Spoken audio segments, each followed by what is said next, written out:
Nobody likes to experience rejection or criticism, but some people experience it at a significantly greater level of intensity than do others. In fact, more recently in the literature, it has come to light that some people experience what is known as rejection sensitive dysphoria. This is a type of emotional reactivity that arises when somebody is experiencing fearfulness around being rejected or actually being rejected by somebody that matters. The first thing that I said there is really important because sometimes our brain will create frameworks in order to keep us safe, and therefore we will navigate our world with an experience of expected rejection. This is particularly true for people who experience RSD, also known as rejection sensitive dysphoria.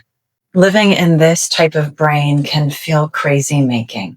A huge level of emotional swings can occur, especially in the anticipation or the experience of rejection. Some people react with great rage or anger towards the person they're experiencing the rejection coming from. Others will fall into deep despair and sadness, or even a felt sense of, I can't go on this way. And here's what's really important to understand about rejection sensitive dysphoria. These are part of a chemical imbalance. And they're usually tied to one or two different developmental experiences. One is developmental trauma, growing up in a world where rejection repeatedly threatened one's sense of safety in the world, or navigating the world through a brain that has ADHD. And individuals who are not neurotypical traditionally do experience alongside that a lot of rejection because we are outside the bounds of normal functioning.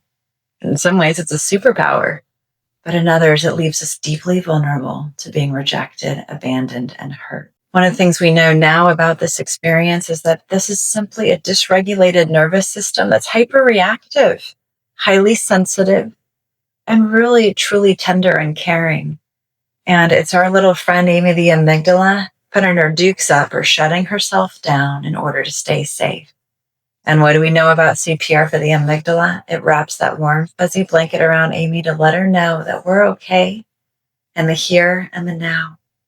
And the more that we can help her stay balanced and calm, the less reactive we'll be in our day-to-day life. And the greater our sense of agency will grow because we are showing ourselves on a regular basis that we have our own back. And guess what? When our brain knows that we've got it, it's totally cool to step back and go with the flow.